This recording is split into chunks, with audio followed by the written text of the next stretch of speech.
नमस्कार, मैं गुड़िया शाह। गुड मॉर्निंग स्टडी के टॉप 10 न्यूज़ में आपका स्वागत है। तो चलिए आज देखते हैं हम अपनी पहली खबर। झारखंड के पूर्व सीएम हेमंत सोरेन को हाई कोर्ट से मिली जमानत। रांची जमीन घोटाला मामले में हैं आरोपी। झारखंड के पूर्व मुख्यमंत्री और झामुमो नेता हेमंत सोरेन को हाई कोर्ट से जमानत मिल गई है। बेल बॉन्ड भरने के बाद हेमंत सोरेन जेल से बाहर आ जाएंगे। वह रांची जमीन घोटाला मामले में आरोपी हैं और लंबे समय से जमानत के लिए प्रयास कर रहे थे। हेमंत सोरेन की जमानत याचिका पर सुनवाई करते हुए अदालत ने 13 जून को फैसला सुरक्षित रख लिया था।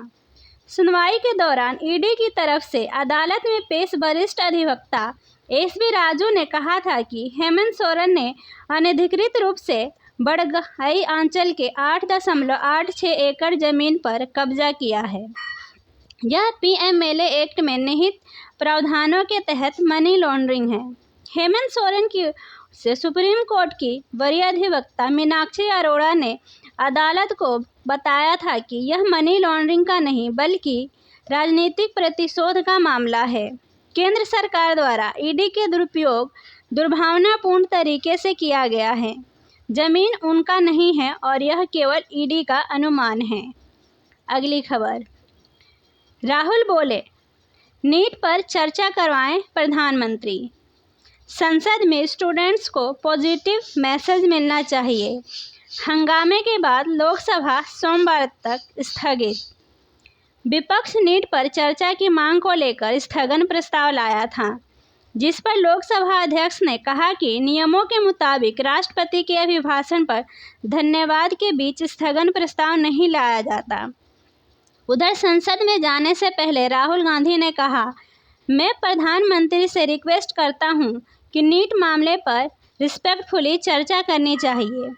देश के युवा घबराए हुए हैं, उन्हें नहीं पता क्या होने वाला है।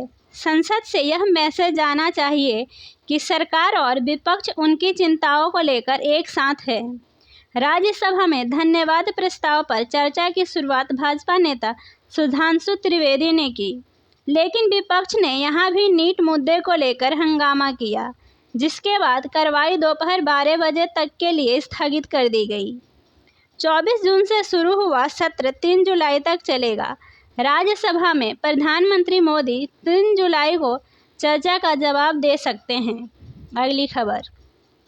दिल्ली एयरपोर्ट के टर्मिनल 1 पर हादसे में एक व्यक्ति की मौत, 24 से अधिक उड़ानें प्रभावित। दिल्ली में सुबह हो रही भारी बारिश के बीच शुक्रवार सुबह आईजीआई एयरपोर्ट के टर्मिनल 1 एयरपोर्ट को छत गिर गई। हादसे की चपेट में आने से एक व्यक्ति की मौत हो गई। दिल्ली फायर सर्विस की तरफ से इसकी पुष्टि की गई। वहीं घटना में 6 लोगों के घायल होने की खबर है। हादसे की चपेट में कई गाड़ियां भी आ गई। घटना की जानकारी मिलने के बाद फायर टेंडर मौके पर भेजा गया। हादसे में मृतकों को 20 लाख मुआवजा। दिल्ली फायर सर्विस की तरफ से राहत और बचाव अभियान चलाया जा रहा है। हादसे के कारण 20 से अधिक उड़ानें प्रभावित हुई हैं। नागरिक उड्डयन मंत्री राम मनोहर नायडू टर्मिनल 1 पहुंचे। उन्होंने घटना स्थल पर स्थिति का जायजा लिया। केंद्रीय मंत्री ने हादसे को दुर्भाग्यपूर्ण बताया। उन्होंने कहा कि हादसे में जान गंवाने वाले को 20 लाख रुपए मुआवजा दिया जाएगा। इसके साथ ही घायलों को 3-3 लाख रुपए मुआवजा मिलेगा। नायडू ने कहा कि टर्मिनल 1 पर शनिवार से सामान्य सेवा बहाल की जाएगी। क्या कह रहा है एयरपोर्ट प्रशासन, आइए जानते हैं। हादसे को लेकर डायल के प्रवक्ता ने कहा कि आज सुबह से ही भारी बारिश के कारण दिल्ली हवाई अड्डे के टर्मिनल 1 के पुराने प्रांगण में छतरी का एक हिस्सा सुबह 5 बजे के आसपास गिर गया। अगली खबर।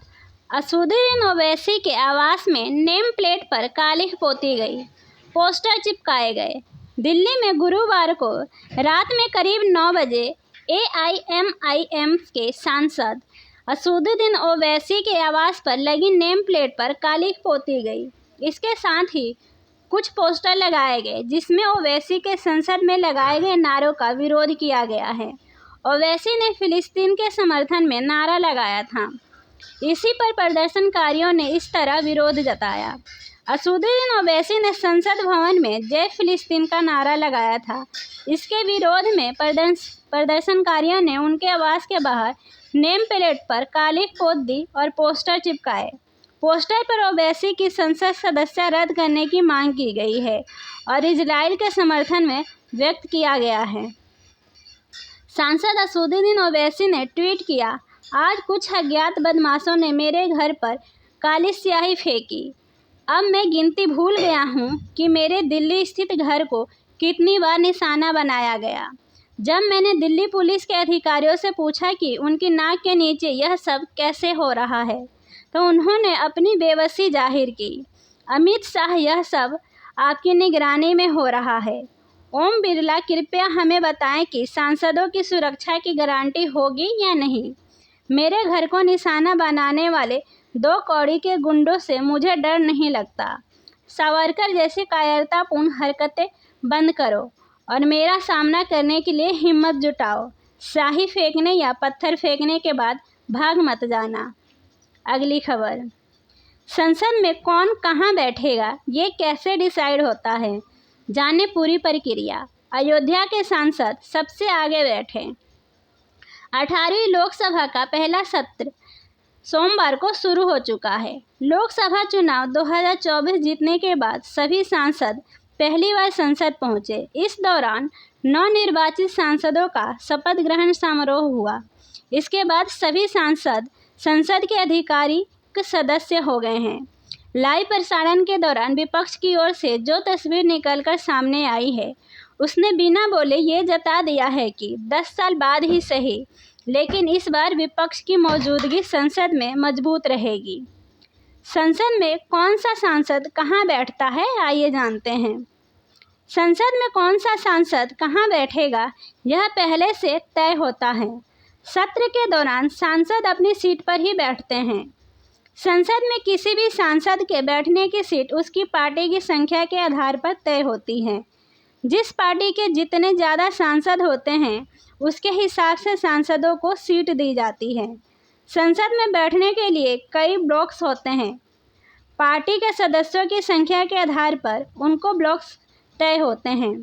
अगर किसी पार्टी के 5 से ज़्यादा सांसद हैं, तो उनके लिए अलग व्यवस्था होती है।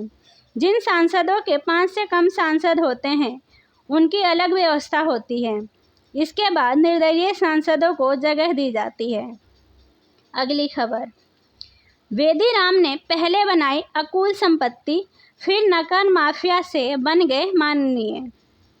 बेदी राम के नेटवर्क सिर्फ उत्तर प्रदेश ही नहीं बल्कि देश के अलग अलग हिस्सों में फैला था।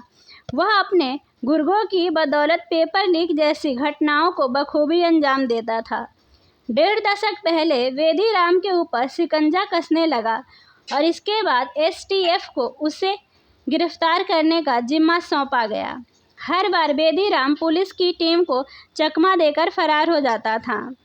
पेपर लीक की बदौलत जौनपुर से लियाकत लखनऊ तक खड़ा किया करोड़ों का साम्राज्य। धन बल के भूते राजनीति में की एंट्री। जखनिया से पहली बार सुभाष सपा के विधायक।